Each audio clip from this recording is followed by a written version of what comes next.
Di tengah gencatan senjata yang dilakukan dalam perang Iran dan Israel, pemimpin tertinggi Iran, Ali Khamenei, mengecam campur tangan Amerika Serikat dalam perang Iran-Israel. Tak hanya itu, Menteri Pertahanan Iran mengunjungi Tiongkok untuk melihat sejumlah alat perang Tiongkok. Apa arti dari manuver Iran ini? Kita bahas bersama dosen hubungan internasional UNPAD dan Universitas Presiden Teguh Reza Shah. Pak Reza, selamat petang. Selamat sore, selamat petang, salam Indonesia. Salam Indonesia. Pak Reza, di tengah gencatan senjata ini bukan hanya mengecam, tapi Iran juga mengancam Amerika Serikat apabila lagi-lagi ikut campur tangan. Nah, apa yang bisa Anda baca? Pesan tersirat yang ada dari pernyataan Iran itu apa? Ya, pertama Amerika Serikat adalah pihak yang menyerang Iran ya.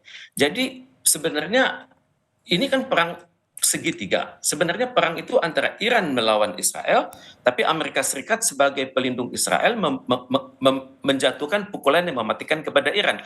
Jadi untuk itu tentunya Iran berpikir Amerika Serikat tidak memiliki kredibilitas untuk menekan Iran karena dia justru melanggar piagam PBB yang mengharuskan negara-negara tersebut menyelesaikan krisis itu secara damai dan mengedepankan negosiasi. Dan disitulah Iran mengatakan saya justru yang melindungi diri. Mengapa? Karena itu dunia hendaknya mengerti mengapa saya menyerang Israel dan saya juga merencanakan menyerang pangkalan-pangkalan Amerika Serikat yang ada di Timur Tengah. Dan untuk itu tentunya Iran juga berpikir Amerika Serikat tidak memiliki kredibilitas untuk menekan Iran. Menggantungkan harapannya kepada China karena China adalah negara yang hubungan perdagangannya sangat bagus dengan dengan Iran. Misalnya Iran mengekspor 14,57% itu ke China, kemudian ke Irak. Kemudian bisa dimengerti kalau Israel juga tergantung kepada Amerika Serikat, yakni 17,36%. Jadi di sini terlihat bahwa Iran tidak tergantung pada Amerika Serikat, tapi justru tergantung kepada China. Dapatlah dimengerti kalau Menteri Luar Negeri Iran datang ke Cina untuk menghadiri konferensi namanya Shanghai Cooperation Organization. Artinya pertemuan Menhan Iran ke Tiongkok ini sebenarnya patut diwaspadai juga oleh AS dan Israel. Tampaknya ini adalah pesan yang Iran ingin kirimkan kepada Amerika Serikat dan Israel ya. Walaupun ini hanya sebatas menunjukkan interest, mungkin akan ada MOU, tapi kan untuk mendatangkan suatu produk itu kan memerlukan persyaratan panjang. Dan memang yang dikhawatirkan oleh Amerika Serikat dan Israel adalah kalau China menyetujui pembelian senjata dari Iran, maka itu kedatangannya tidak lama-lama, tidak perlu seperti di Amerika Serikat, konsultasi dulu dengan lembaga-lembaga legislatif, kemudian di kalangan pemerintah Amerika Serikat biasanya sendiri ada perbedaan persepsi, kemudian juga ada lama barang itu datang. Tapi kalau Cina sama juga dengan Rusia, apa yang dibeli oleh Iran itu bisa datang dengan relatif lebih cepat. Pak Reza, tapi artinya kalau juga mempertimbangkan manuver yang dilakukan oleh masing-masing negara, akankah gencatan senjata ini akan bisa berlangsung lama?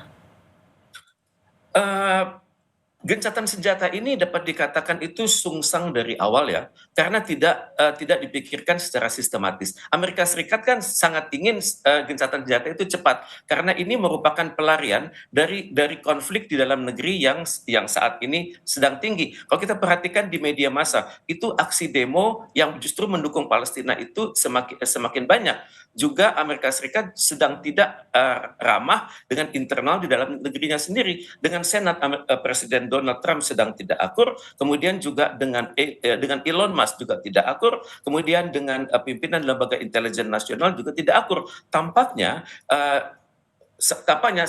pemboman yang dilakukan kepada Iran tersebut dapat diibaratkan sebagai mengambil kesempatan di tengah kesempitan. Jadi untuk itu saya pikir tidak akan berjalan lama. Juga bagi Iran dan Israel, permusuhan mereka itu sudah sangat lama. Iran mengkhawatirkan suatu prospek Israel Raya yang membentang hingga Sungai Efrat dan Sungai Tigris. Kemudian juga Israel mengkhawatirkan Iran ini hanya Iran yang berpotensi untuk mengalahkan Israel saat ini. Nah, Pak Dan Reza, juga Iran sedang tinggi motivasinya, siap. kondisi di dalam negeri Amerika Serikat inikah yang juga jadi alasan kenapa Trump mengklaimnya akan melakukan pertemuan delegasi dengan Iran pekan depan, padahal juga Iran membantah soal itu? Betul, tidak ada konsultasi antara Iran dan Amerika Serikat saat ini. Tapi Amerika Serikat tampaknya ingin selalu dianggap sebagai peacemaker di dunia, negara yang mengupayakan perdamaian di dunia. Sikap ini didukung oleh Israel yang justru menominasikan Donald Trump sebagai pemegang Nobel Prize untuk tahun ini. Tapi perlukah sebenarnya pertemuan antara Iran dan Amerika Serikat dilakukan dalam waktu dekat sebenarnya? Bagi Iran tentunya sebelum pertemuan itu akan ada prakondisi kan. Prakondisi itu antara lain Amerika Serikat dan Israel itu mengaku bahwa mereka lah yang menyebabkan krisis ini terjadi dan juga pengakuan bahwa Iran berhak mempertahankan dirinya sesuai pasal 51 dari Piagam PBB.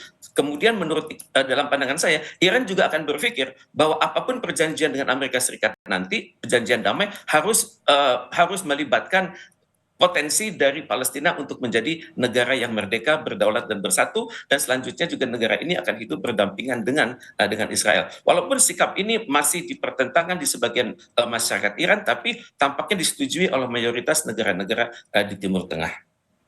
Kalau sikap kedekatan dengan Tiongkok yang ditunjukkan oleh Iran akhir-akhir ini, apakah itu juga jadi pertimbangan pernyataan Trump terakhir? Ya, Trump wajib khawatir ya, karena Tiongkok ini merupakan negara termasuk negara yang memiliki nuklir bersama-sama dengan Inggris, Perancis, Amerika Serikat dan Rusia dan juga Cina ini sangat vokal dalam upaya-upaya perdamaian dunia. Maka karena itu Amerika Serikat khawatir China berpotensi melibatkan negara-negara di Asia, Afrika dan Latin Amerika untuk untuk mengelola sikap yang keras di Majelis Umum PBB. Seperti kita ketahui, ketergantungan negara-negara Asia, Afrika, Latin Amerika kepada Cina sudah semakin besar, apalagi Cina tidak tanggung-tanggung membiayai proyek infrastruktur dalam kerangka Belt and Road Initiative. Oke, Pak Teguh Reza Syah, dosen Hubungan Internasional UNPAD dan Universitas Presiden, terima kasih sudah berbagi di Kompas Petang. Sehat selalu, Pak.